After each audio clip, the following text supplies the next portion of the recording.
Everybody, I want to welcome Trav Bell to the podcast today. I have been looking so forward to this because the stuff you do, I think actually wakes people up or makes you alive.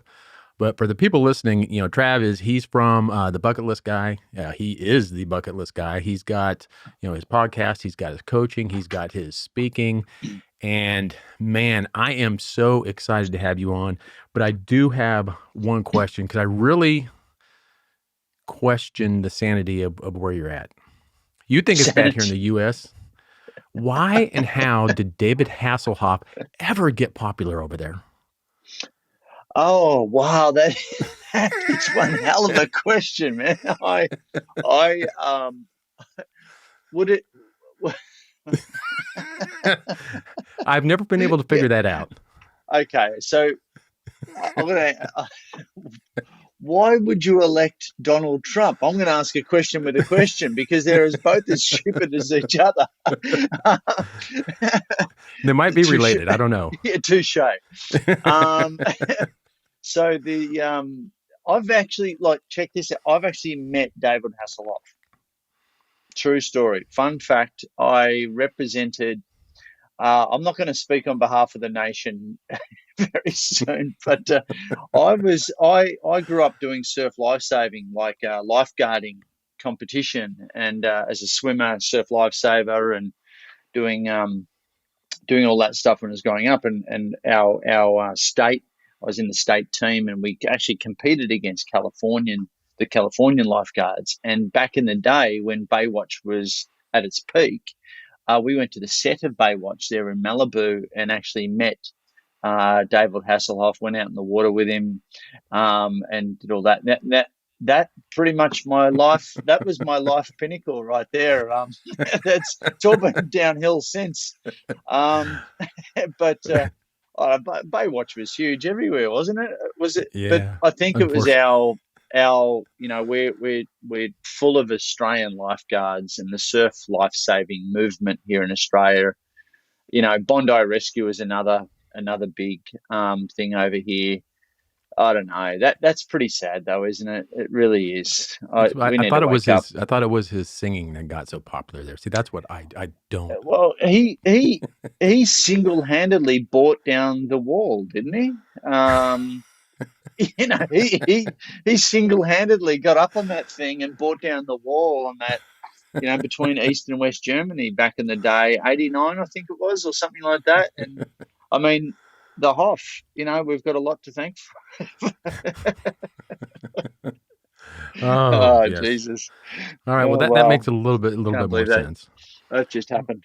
But I want to get into God all the stuff that you're doing because it's such to me it's such great stuff and it's such when we start having these bucket list items or these things that just go out and do epic shit. I call Yeah. it doing epic shit, bucket list Mm, stuff. mm. It absolutely wakes me up as a human. Yeah.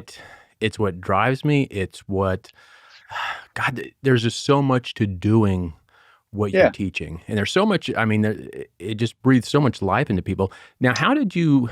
I know, but Yeah. the people listening, how did you get started in doing the bucket list Well, stuff? how this came about, I've been the bucket list guy for 10 years now, and how it all actually started is someone actually called me the bucket list guy, like, user generated content, as we say in internet marketing speak. Someone actually called me the bucket list guy It wasn't after the Hasselhoff, was first. it? It wasn't David Hasselhoff. No, I wish it was. I wish, but and again, I mean, he is the original bucket list guy. I'm just his lackey, so he can do anything. The, and he'll tell you about it. The No, I was in we just talked about the Iron Man. I just talked about my lifeguarding. I was a jock growing up, so I did a phys ed degree after high school, and I started personal fitness training back in the early '90s. So that was my first business. I started personal training, my own business. Always worked for myself. Started that in third year uni, and then started with one client. I was the first to franchise personal fitness training studios in Australia. I did that and I did that for 20 years in the personal training industry, and that was pretty much my identity. One of the biggest personal training companies here in Australia, tens of thousands of clients later, a whole bunch of personal trainers working under that brand, chain of gyms up and down the eastern seaboard in Australia, over 2 million personal training sessions done under that brand. And, but it was, I sort of became a bit too much of a lawyer, a bit too much of an accountant. There was some toxic people. It became too much for me, to be honest. And I found myself in a bit of a downward spiral. There were some toxic people in my life and situations and circumstances and legal stuff, and it just became too much. And I found myself slipping into a mild, compared to what I've heard since, I'll be at a mild state of depression. But instead of going on heavy antidepressants, which, as you know, is kind of like a Band-Aid effect, I wanted to get to the root cause, my psychology of what I was going through. So being always curious, I wanted to find out what the hell was going on. So I signed up for every course known to man. And, when they said run to the back of the room, I ran. I was the first running to the back of the room, sign me up for the upgrade. You know how it goes. But I learned about positive psychology. I learned about, NLP, life coaching, a Carnegie principle, law of attraction, et cetera, et cetera, et cetera, and had mentors, books. But I really had to force myself at that point in time to go to these things. And it wasn't until I've worked through a whole lot of stuff. A friend of mine, about the end of about a year and a half of really intense, full immersion kind of learning, a friend of mine said, "Hey, why don't you teach this shit, Trav?"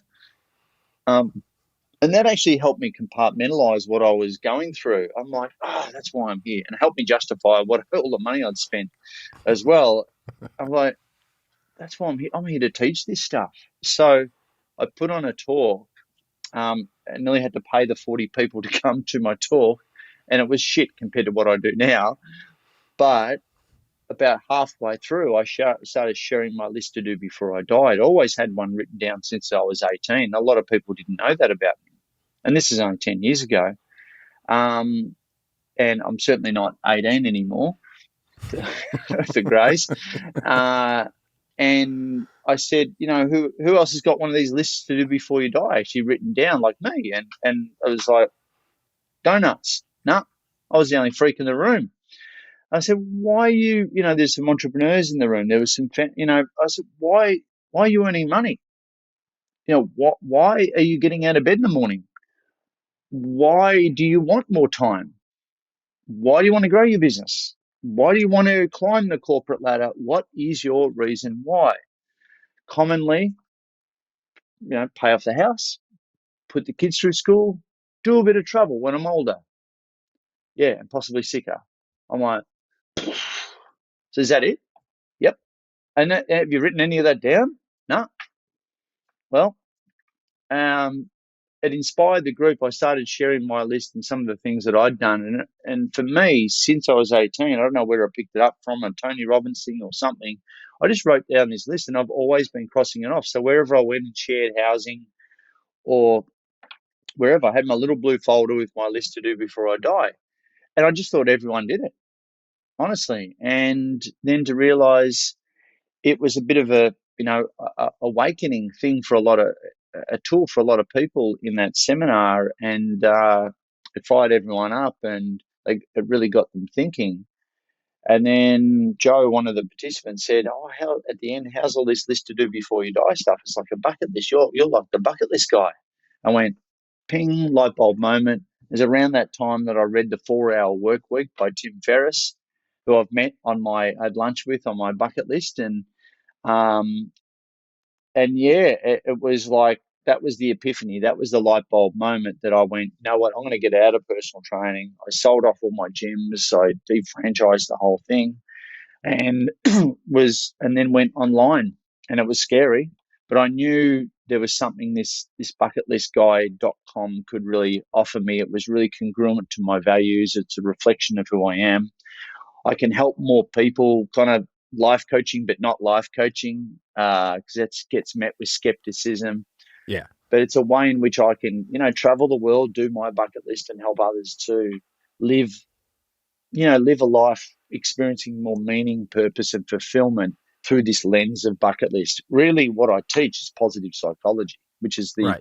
psychology of the science of happiness, really, but with this bucket list, theme over the top. But that's how it all started, man. Yeah, and to me, it's the whole, you said it's the why of things. It's like we do all this shit all our life to eventually get to a place that we don't know what it is. Mm. Yeah, as you said, no one writes it down. No one does this. What's interesting though is you did that at 18. So you made a bucket list at 18. Oh, there's a list to do before I die, even before I called it a bucket list. This is even Yeah. before the movie. Yeah. And it's like that one decision that you made. It's weird that if we look back to our lives, there are certain things that we do. We don't know why we do Yeah, them. I mean, you did yeah. a bucket list and you might say, hey, this is just stuff I want to do. But I think things that we put down on paper and things that we do like that actually help develop our life, develop where we're going. It So does. It yeah, I mean, does. that's If you don't write stuff down, the stats say that if you write stuff down, actually write. Remember this stuff called.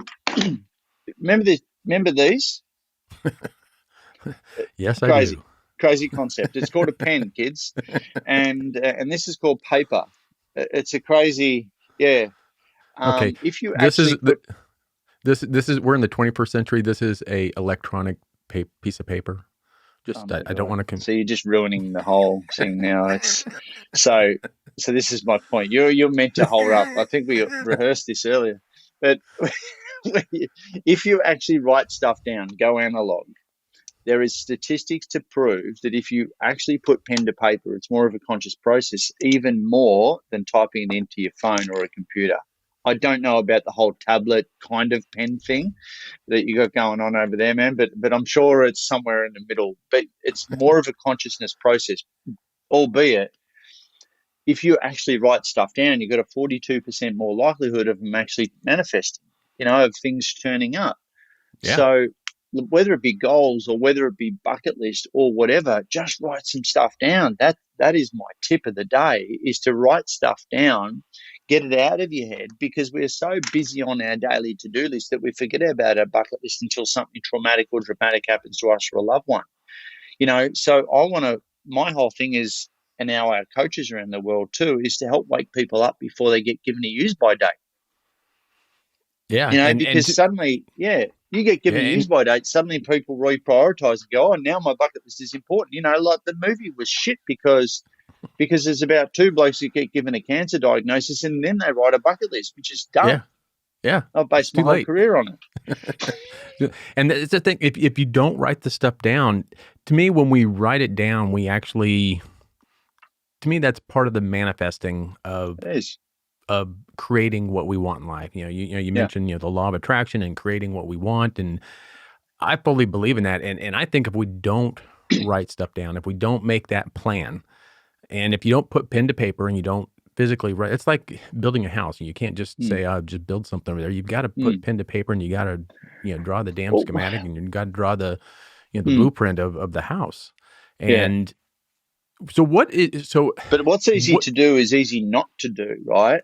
yes, What's easy to do is easy not to do. easier not to And do. people don't even write goals down, let alone bucket list items, because of fear of success and fear of failure. Same psychological makeup.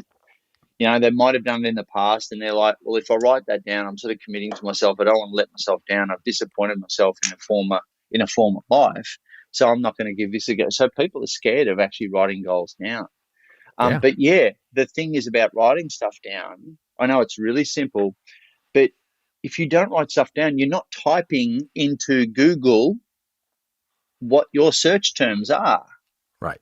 and you're not getting the information fed to you. The universe will not provide that information by osmosis or freaking telepathy. All right. FM. You got to punch in Google, by writing it down. I believe we're punching it into Google. And then, as NLP teaches you, then the universe, if the why is strong enough, the how will work itself out. But we've got to know Yeah. what that why is first. And that's why I think the way that you do things on not setting goals, but setting bucket lists. To me, my bucket list items, those are my whys. I Yeah, don't care same. Yeah. how, yeah, I don't care how I get there. I don't care if it's I write a book. I don't care. It doesn't matter how I get to that. Mm, mm, That bucket list item is my why. And if I mm, focus on having a list of my whys, that is mm. so much more powerful than having a list of my goals. I might have a Yeah. goal of writing a book. I might have a goal of, doing a talk in front of 5,000 people. I might have a goal, but that's not what drives me. What drives me is the bucket list of being able to go and hike in the, wherever and go to Australia and surf on the, surf Yeah. there and to Yeah. travel and do all these things. Those bucket list items for me, that's actually what drives my goals. And that's why I think it's such a powerful concept is you're not, with this bucket list, I'm not worried about my goal. I'm not worried about the why. Yeah. I don't know the It why. sort of, it, yeah, you're right. You're right. I think when we say goals to anyone, they sort of, they shrink. And as business coaches, even life coach, like we say that to people and they get scared of it. But if you say bucket list, it's got a lot more fun attached to it and a lot more individuality. They could be It's a got little the bit loose. emotion. Yeah, it's got emotion and it takes into account. And I've written about this so many times in the book, and it takes into account all the smart golding, the smart goal, Right. um, acronym there, a specific, targeted, measurable, all that sort of thing. And what these things are, there's two types of goals, right? There's an achievement goal and a habit goal. So an achievement goal is where you get to the end and you go, uh, yep, I've ticked that off. Tick it before you kick it. All right. So I have ticked that off. That is an achievement. That is a bucket list item. But there's the habit goal, which is you're drinking a lot of water there, Sean. And for me, drink 4 liters of water a day. That's a habit goal. And those, Right. those habit goals might be contributing towards, the end result of an achievement goal or a bucket list item. But the two are interrelated. Um, but let's be really specific. A bucket list is a tangible life plan, Right. where your career plan or your business plan should fit into your life plan and not be the other way around. So this is really bringing home that work to live principle.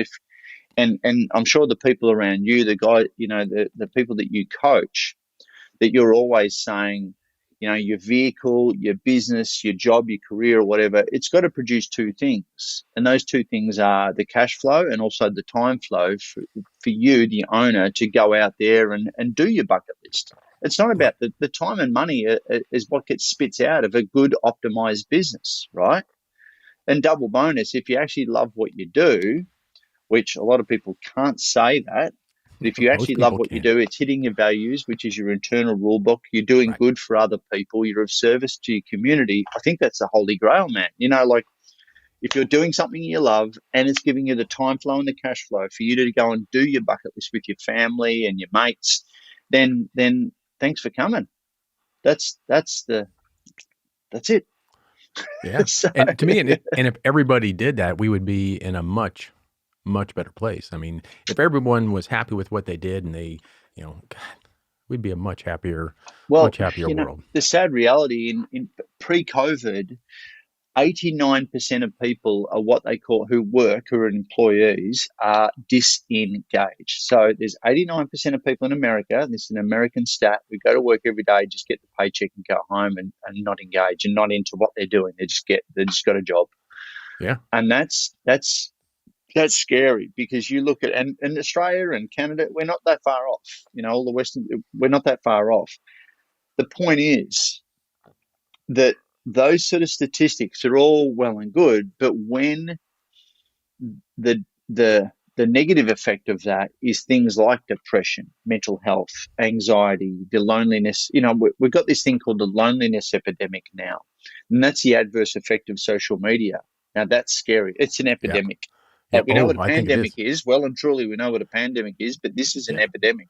Yep. The overprescription of antidepressants, suicides, youth suicides. This is the shit that really gets me going, and this is my why, especially with young men and suicides. Don't Yeah. even get me started. And so, what I'm trying to do is through this lens of bucket list, is get these positive psychology kind of principles out there, this other perspective maybe on life for people to either map into their world or not. I'm not telling anyone how to live their life, how they must, should, or have to, or need to live, or anything like that. Just try it on, see how you go. But over the last 10 years, we've been really successful at waking people up, giving them that I've had people literally come off suicide watch, go off antidepressants. Big call, but maybe right place, right time. But at the end of the day, it really helped people get that perspective shift, Yeah. to be in more gratitude, to have more meaning, purpose, and fulfillment in their life. And for a lot of people right now, it's been the light at the end of the tunnel. Because once again, these statistics are not getting any better. They were already shocking before COVID. You go through COVID on top of that, we're, Now it's yeah. we're fucked. Yeah. No, It's pretty bad. And so just and for everyone kind of listening and watching, mate, like, this is not just about ticking a whole bunch of cool stuff off. This is right. really about how we reverse engineer every aspect of our lives in order to make this stuff come to fruition. Get Yeah. encouraged, get excited about the growth of you on the journey towards these destinations, these self-imposed destinations. But most importantly, get excited, get curiously excited about the person that exists on the other side. And that's the person that we don't know yet. And that's called our potential, right? Yeah. Yeah. That's what I want people to get excited about. And people seem to think that their current situation is their potential.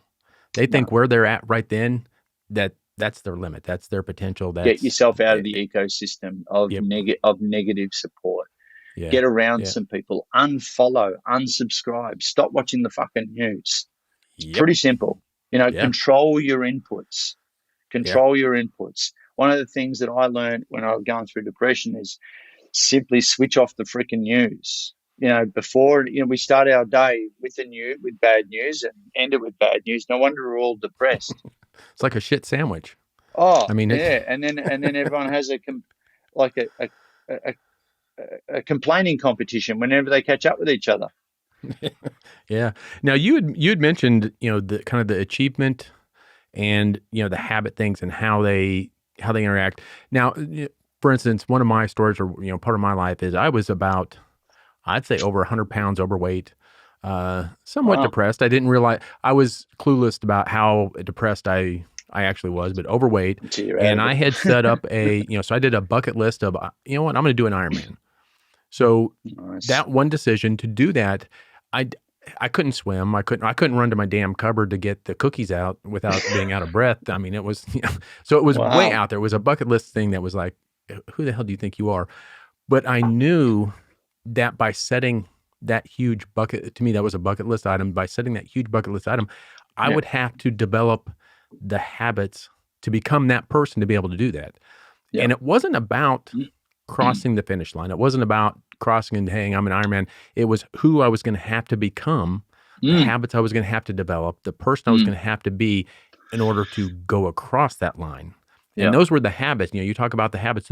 And that Yeah. one decision, that one bucket list item completely changed my life. This was like 15 years ago. Yeah. 10 to Yeah. 15 years ago. And it completely changed my life. That one bucket list item. And Yeah. so that's why I think this stuff is so damn powerful. That's what it's that's a perfect example, man. Like, that's a perfect example of. I've got one. The second thing I ever wrote, right? Second thing I ever wrote on my list to do before I die, when I was 18, before this whole bucket list even movie and stuff, was to complete a full Ironman, right? And I'd grown up and the first thing I actually ever wrote was to go to base camp on Mount Everest. And so I did that. I did that with my dad, Oh, and fantastic. on the Tibetan side of Mount Everest, and that was absolutely. And the thing is, when I got to when I got to advanced base camp on Mount Everest, which was 6,500 meters, we got to. I don't know what that is in feet. That's the highest place in the world that you can trek to without getting out the ice axes and getting on the rope Right. and all that sort of thing. The point of that little story is that I went to Mount Everest base camp, advanced base camp. I had severe altitude sickness. Felt like I was hungover every single day. You do 10 steps and you're out of breath. You think you're fit until you go to altitude. And another 2 kilometers above me was Mount Everest, the top of Mount Everest. So we've got 3 bucket lists that I want to talk about just briefly. One, we've got our future bucket list, all the stuff we want to do in the future. One is a reverse bucket list, which I encourage everyone to also write, and actually write first, which is all the cool stuff you've done in your life as if it were on a bucket list all the way along. And that's a big gratitude exercise, which is, one of the Oh, that's pillars fantastic. of positive psychology. And we've also got a third type of list, mate, and that's called the fuck it list. So it is mentioned in the book. It's called a fuck it list. So we've got 3. So when I went to Mount Everest, I went to advanced base camp. I'm hugging the fucking porcelain bowl every morning, throwing up because of altitude sickness. I had Mount Everest on the future bucket list, and it went onto the bucket list straight away. I went, fuck that! I'm not going. I can't go any higher. I'm kidding myself. So I'm a surfer, not a mountaineer. Be real with yourself. But did the Ironman. I entered I've grown up as a swimmer, so that was no problem. But I entered the Ironman, Melbourne Ironman, when they ran it down here in 2012. I entered a year out because you got to do that because it sold out really Oh quickly. yeah. And I didn't even own a bike. I'd done 1 marathon. I could swim, but I didn't own a bike. And then that was the journey. That was actually one of the things that put me on the map, because I did about 60, 70 videos and I just posted them. A lot of people started following the journey. But it was like you just said, it was that absolute transformation. When the why is strong enough, the how will work itself out. So I entered. Yeah. I got a video of me actually entering the Ironman, paying the $1,000 or whatever it was, and then going. And this is the full Ironman too. And I'd never done a full triathlon before. Like before, the Ironman was the first triathlon I ever entered. So you do an Olympic distance, you do a half Ironman, then the full Ironman. So I've done 3 triathlons in my whole life, and they were all part of training. Yeah. But yeah, I got a coach, broke down before breakthrough kind of thing. Got a coach after I broke down. I overtrained for it. But yeah, and I had a heap of people who followed me on social media actually, turn up for the Ironman to watch it all. And it is these journeys that really define us. And in that year of training for the Ironman, I had my most productive and highest income year as well, And that's because so. it's And I fucking want to. amazing. It is, and see, and that's what's so. What I don't get with a lot of people is Weird. what people don't understand is the training for an Ironman. It takes a lot of time, It's full and time. it's full time. And people will always say, "I don't have time to exercise. I don't have time to work out." Like Yeah. hell, you don't. That's what gives you the energy to You go and be, do your other stuff. energy, and also you become an absolute time management Nazi. Yeah, yeah, you do. Like you become a freak, and don't you? You're just like bang, bang, bang, and your nutrition, everything, your rest has got to be on point. And we're the most productive business year, since, and it was just amazing. I've got another quick story about Ironman. Cam, who was again, I don't know what this is in pounds, but he was 160 kilograms. Now that's a lot of pounds. He was a big boy, over 6 foot. I think he's 6'2" or 6'3", and he was an alcoholic. He smoked. He was a biker. Um, he uh, he was in a job that he hated. He was a miserable prick. You catch up with him, he's just Debbie Downer. Oh yeah, Um, and he had shitty friends, and they all just got drunk on weekends, etc., etc. Now he was dragged like a headlock to one of my earliest seminars. I used to run an event called the Bucket List Experience, 3 days, personal development. And I get people to, in the breaks, to actually take action on their bucket list, enter something, pay for something, just do something. And Right. Cam sat at the back of the room, just angry, going, "Oh, this is shit. I didn't sign up for this. I was dragged here." And his mate Simon was like, I just dragged him here, and I'm like, if he wants to leave, just fucking let him leave. Like he doesn't want to be here, and he's just out, having smokes in every break and not doing anything. Just like, when is this going to finish? Can we go now? And so we got to the end of the 3 days, and Cam hung in there. He hung in there. And Simon's like, "Come on, mate, come on, just do something, do something." And I said, in the last break of 3 days, right in the afternoon, I said, "Cam, you've sat here for 3 days, mate. I know you don't want to be here. You've complained all the way through. For the love of God, just for me, fucking do something on. Just take action on something. Something. I don't care what it is. All right." So I had to. It was face to face. It was like, just do. It was looking up at, mate. Do something. He goes, "All right, fuck it." And he came back. He come back into the room after the break, saw the smoke. He's gone, "All right, you happy?" He showed me his phone. I entered a 5K run. Good. Nice. Well done. He's going, "Yeah." I go, "Why'd you want to do that?" And he goes, "I don't know, just to keep you happy." I go, "Bullshit. You could have done a lot of different things." So why'd you do it? "Oh, I don't know. I've always wanted to do a run, I guess." And, blah, blah. I did it when I was younger, and, all right. Anyway, months later, he started doing a little bit of training. Months later, probably 6 months later, I think, his 5K run had come around. I kind of lost contact with Cam. He wasn't really that close to me. And Simon, his mate, who I am close with, he said, "Cam's been training. You've done something. You've lit a fire somewhere, and he's going to do this 5. He's following through with it." Like, really? Okay. Well, look, I'm not doing anything on that Sunday. I'll go down, and it was the run to the G, the big MCG, where we hold the Australian rules, grand final, 100,000 people. And what you do at the end of the run, they've got a 5, they've got a 10, they've got a half marathon. You can run into the G, and you're up on the big scoreboard and all that Cool. sort of thing. And so we sat I went there, and just to support Cam, to see if this thing was real. Sitting in the bleachers, and here comes Cam. He came in, run, shuffle, kind of walk, and he finished. And he'd lost a bit of weight in that time that I'd seen him since. He lost a little bit of weight. He had the participation T-shirt on. They put the big medal around him. He had his family and people in the bleachers as well, got the hugs afterwards. I said, "Mate, well done." He said, "Oh, Trav, thanks for turning up."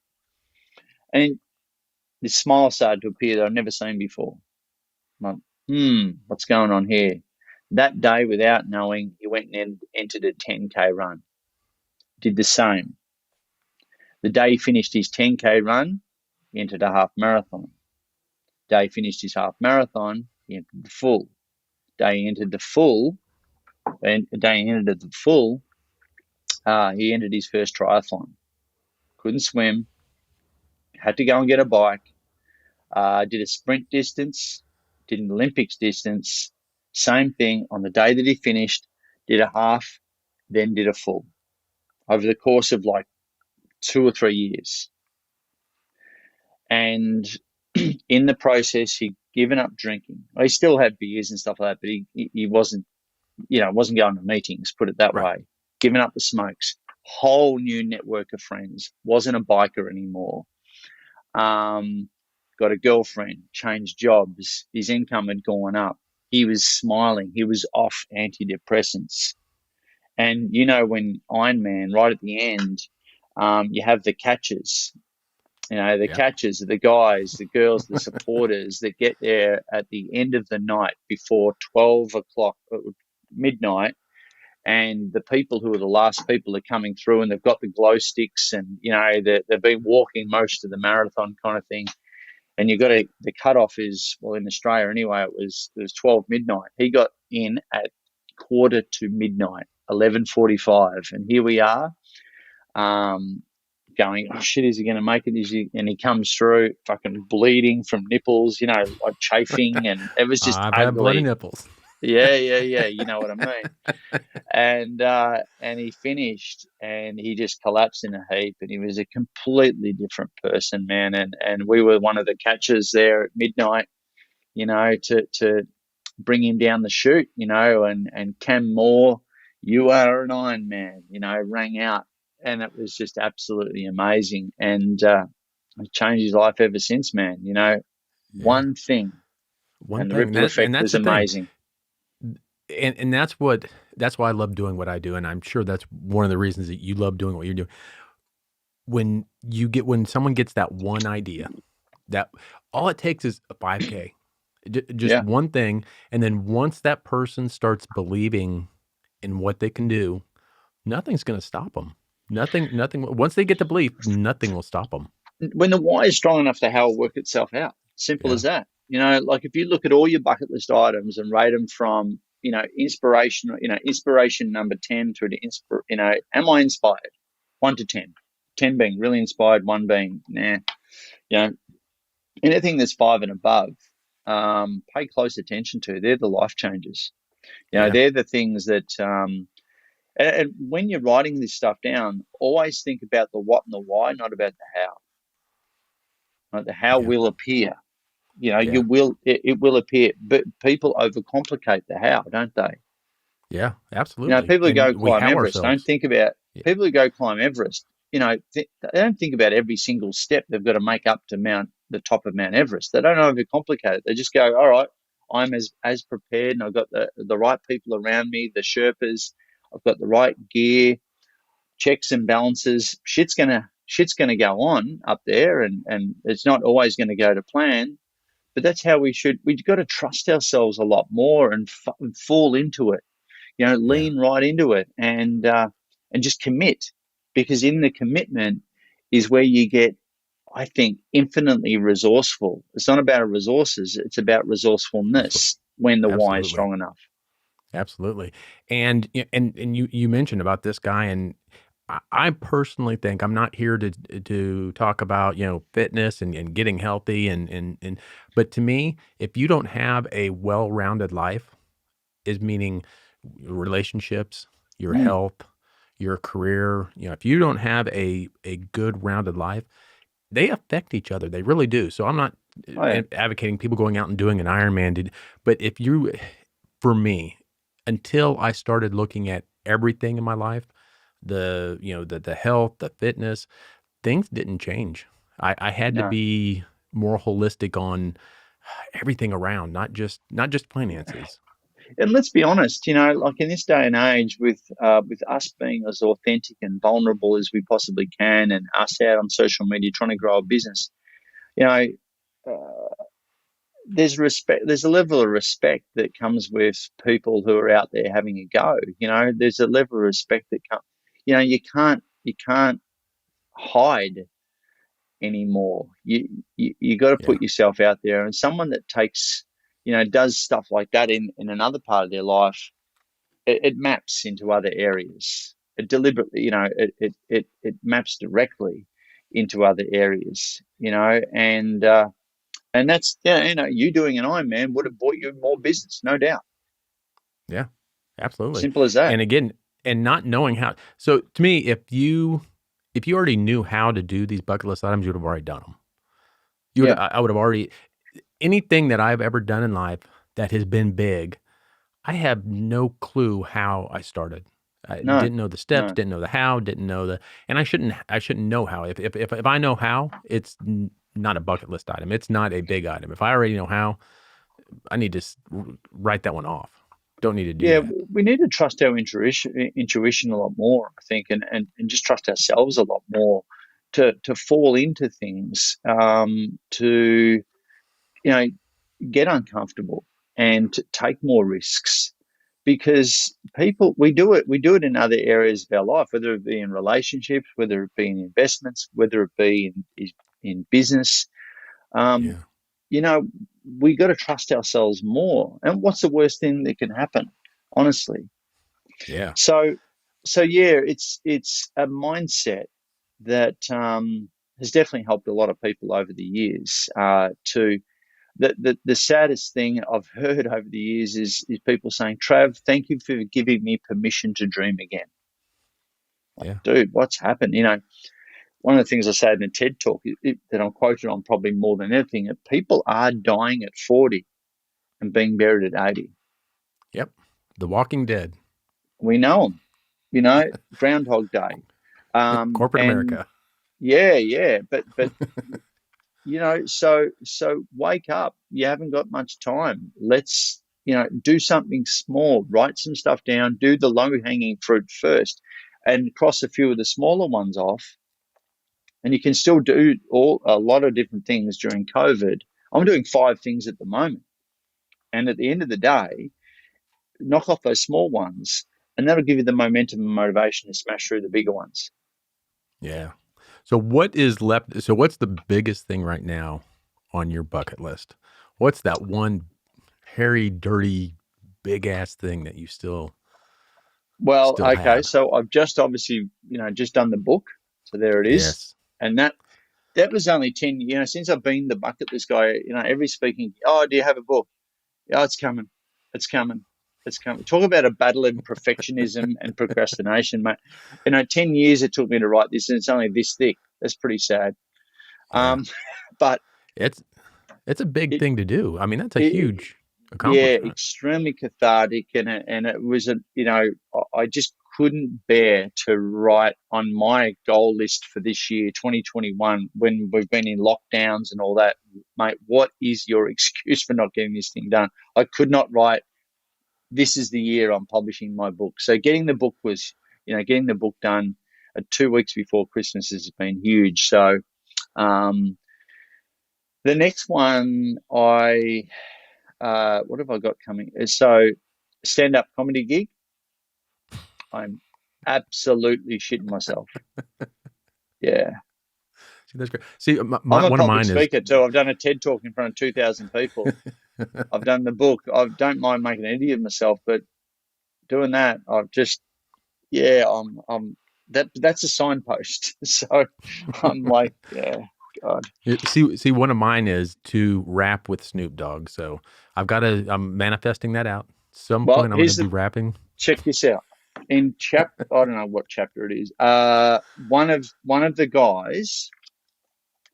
the guys in the book, one of the stories that I tell, Aaron Young, he, no word of a lie, he rapped Ice Ice Baby with Vanilla Ice on stage. No shit. And he's just like, and he lost the phone. He lost the phone that he did the selfie with. He did a selfie on stage and I don't know, got waterlogged or something like that. But he rapped, and when he told me this story, I was like, I'm not worthy. Another guy's played with Kiss, like we met Paul Stanley from Kiss. It's mate, you should hear some of the stories that I get. It's just nuts, and it's so cool. But yeah, Snoop. Yeah, hopefully you might. If you smoke, you probably have a green light, Better even more chance. so. But one of the other, I mean, random. I'm 47, and one of the things that I literally bought just before Christmas as a reward for getting my book out was this. If you can see this right here, is some DJ decks. Yeah. So Nice. I literally bought those just before Christmas as a reward. So one Nice. of the bucket list items I've got for myself this year is to play a live DJ set. Nice. Like, I don't know, somewhere, I don't know, host a party somewhere and just play a live set. You'll have to put like a mouse head or something. You got to come up with something Yeah, that you put on yeah, your dead mouse. do I something. don't think Burning Man or Tomorrowland or one of these big Miami festivals are calling me up anytime soon. But it's just something, and it's also a massive, a really good way for me to take, to switch off. I Yeah. can't play a musical instrument to save myself, but I can kind of put some music together on this, and Yeah. yeah, I love it. And time just stops. It's like surfing for me. Just time, flow. That's really Yeah. cool. Yeah. I can't surf. not at all. Yeah. Yeah. I've tried. You're in I'm not, Texas. yeah, I'm in Texas. Yeah, I So can't. I can't ride a bull either. I can't do that either. So Well, that's the thing I did in Houston, right? So check this. I went and spoke in Houston, and we went to some. Oh, where did they film Dallas? That was around there, wasn't it? in Dallas. Was that Dallas? No, we went Houston. Maybe not in. No, it's not in Dallas. No. I went to some ranch thing. It's like this old, like a ghost town kind of setup. It was in Houston, and one of the things on my bucket list was to ride a mechanical bull with a cowboy hat on, and I did that in Houston. There you go. That now that you can do in Houston. Yeah, That's available. Yeah, that you can yeah, do. yeah, So on your, I wanted to talk about your book a little bit. You've talked about it, but it's so you can get it. I know it's on your website, and yeah. so those listening, just go to Trav's website You and can get it on Amazon as well if you want. thebucketlistguy.com. It's on If Amazon you, as well.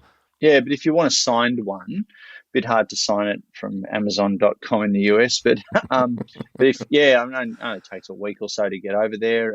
If it's in the US, and I'll put a little put a little note a note in there, and like I do, I can't wait to get and mine.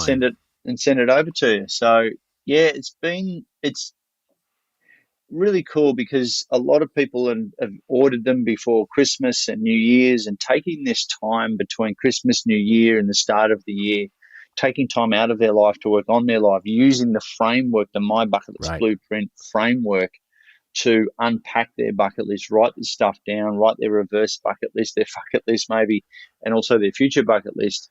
But they're doing it with their families as well. They're doing it as a couple, which I encourage, but more importantly, they're doing it with themselves first. You've got to put your own oxygen mask on first before you can help others. So, Yeah. so I want people to go into 2021 and really, really prioritize, because this, for a lot of people, has been the light at the end of this COVID tunnel, Right. for a lot of people, and stuff that they can action right now. Yeah, and it's an actual action. I mean, there's steps within the book to, get you from point A to point B, and so Yeah. that's what I absolutely love about talking with people that have spent their blood, their sweat, their tears, creating a book, creating an asset, creating something for us to, I can, now I can take, 10 years of what took you 10 years and condense that down into, a month or two. And to me, that is one, I appreciate that more than anything. I mean, that is such a big thing. And to be able to, it's going to cost me $30 to get Mm. 20 years of experience. And it's like, Yeah. are you Yeah. kidding me? I can spend $30 and get 20 years of experience. It's Yeah. just, yeah. So Well, to me, here's another books are the side. best thing. Yeah. Well, another side. One of the bucket list items that I'm doing at the moment is reading 52 books in a year. Now you know, that's an That's going to be interesting good. exercise, because literally we woke up. My partner Tracy and I, we wake up, we have a coffee in bed, and I read out loud. So she learns, I learn, and it makes me accountable. Warms up my voice because I'm doing a lot of Zoom and media and Right. things with the team, and that first hour is where my brain is really impressionable. So rather than jumping onto social media and becoming the bitch of someone else's agenda, and getting that negative input, I'm controlling the input. I'm learning. The retention of information goes through the roof. I abuse books, writing through them, Yep. and it's that daily practice that we absolutely love, and we both learn so much from it. Reading one or two chapters a day, and because I want to be a writer, well, I've got to read.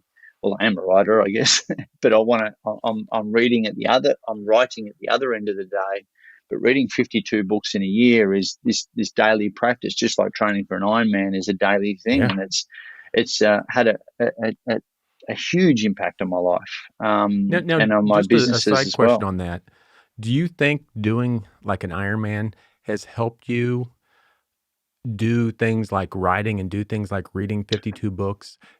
Yeah, from a mindset yeah, standpoint.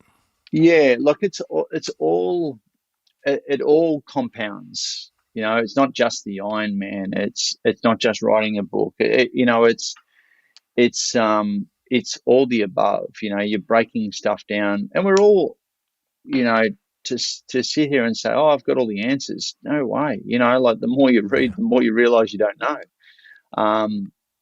But little bit by little bit, chunking. I do a lot of coaching around this concept called a typical perfect day or a typical perfect week compared, and optimizing and hacking what I call this. Well, our definition of work-life blend, not work-life Right. balance. Nothing ever balances, but work-life blend. And this whole concept of work-life blend is what people are, I think, defining for themselves right now in the midst of COVID and working from home and all that sort of thing. Yeah. It's very different for each person. And it comes down to controlling the inputs, controlling how you're learning, controlling how you're managing your time, controlling who you bring into your life, all the different habits of success that you decide to, you know, put into your day. And I think it all compounds on each other, Yeah. and I think when you've got a system, a daily system sort of sorted out, hacked, trial and error, tested and measured, that you know, you know, I just always think, how can a guy like Elon Musk run $3 billion companies? He's not real good on the relationship side of things, but he's got a bunch of kids, but his health's probably questionable. But like everyone's got 24 hours in the day, and there's high Yeah. achievers that seem to smash it. And Yeah. so I'm always learning of how I can squeeze more, make it more quality rather than quantity. And then it gives you the confidence. If you've got that daily system in place, it gives you the confidence to go, you know what? I know how to manage my time no matter what's going on. I will enter that Ironman and I know I can deploy. Right. Yeah, and I think, as you said, learning and doing all the stuff that you're doing, to me, if we are not learning, we are absolutely dying. And we've got to continually push ourselves to learn and to be Yeah. more, tomorrow than we are today. Yeah. And Yeah. yeah, That being said, when absolutely. I'm learning, I sort of started off like last year, I started off at like War and Peace, a really thick book with very small font. And I think at the end of the year, I finished with Mr. Tickle, the Mr. Men book. There's fucking about 5 words in it. You sort of You got didn't say how, desperate to knock out the goal. If you know what I mean. see, you got to learn to be specific because you have to 52 books, but they didn't say they Could be had to be any very big. one-page ebook. That's right. Oh, well, Trav, I absolutely want to thank you for being on the podcast, and everybody, the Bucket List Blueprint, his book. Everyone, go to the show notes. I'm going to have links to obviously Yeah, everything about to get in touch with Trav, and yeah, there's the book, and I cannot wait to get mine. I followed your stuff, and I can't wait to get the book and start looking at the steps and implementing the steps. Because to me, whenever I get someone else's viewpoint of something, I mm, always, even if I get only one nugget from your book, yeah. that is worth thousands and thousands of dollars. Just Oh, one nugget. And I know I'm going to get more than that, but just one. I'm going to go one step better. You're going to get the book, and everyone. Here's my challenge to you, Sean, and all your watchers and listeners. Get a book, watch a TED talk, do what It goes into a lot deeper into the book, of course, and it's more of a workbook too. So there's a link in the book. Whereas when you map out your bucket list, when you write your bucket list, I want you to send it to the link in there. Send it, and that comes directly to me. I'm collecting right now. I'm collecting 365 bucket lists from all around the world, from people of all walks of life. So you may or may not be in the next book with your bucket list. But I Oh, want to my make, bucket list more will be up there. importantly, I can't help myself being in the personal training industry for 20 years. I want to make people Yeah. accountable to not just write this stuff down, but we've got a really big group of hashtag bucket listers on Facebook. And I've got everyone in there, like uploading their bucket list, doing things on their bucket list, providing support and encouragement to each other. And this is also about accountability, because again, what's easy to do is easy not to do. So I encourage everyone to write, get a book, write their bucket list down, send it to me, and we've got special magical ways to make this bucket list stuff come to fruition for you. Oh, fantastic. And again, thank you so much for being on. I look forward to, I'm going to upload mine. I'm telling you, Love it. mine will Looking be up forward to there. it. So, all right. Well, thanks again so much. And thanks for your time and thanks for writing this book. So people just, I don't think people understand how much it actually takes and how much, and I don't think we tell the authors enough how much we appreciate Oh, the stuff that thank they're you. putting out and the stuff that they're giving. You're giving it to people. I mean, it's Mm, $30 is nothing for what we mm, get. It's unbelievable. So thank you yeah, for doing that. And awesome, man. the whole philosophy of the bucket list is just fantastic. And you have a hashtag that you use on everything. And it's tick it before you kick it. And that that's fantastic. Because Yeah, yeah, yeah. We've most people wait until they're about to kick it before they go try to tick it. one step better. We've even got signs that say it. Look at that. There we Oh, go. I love it. Ticket. Yeah, those signs Yeah. are great. So we've got bucket list coaches now in 22 countries around the world. So they're all teaching this stuff. Yeah. Yep. Yeah. All right. Well, thank you so much. That was it's been a pleasure to talk with you today. My pleasure, And when Sean. Cheers, mate.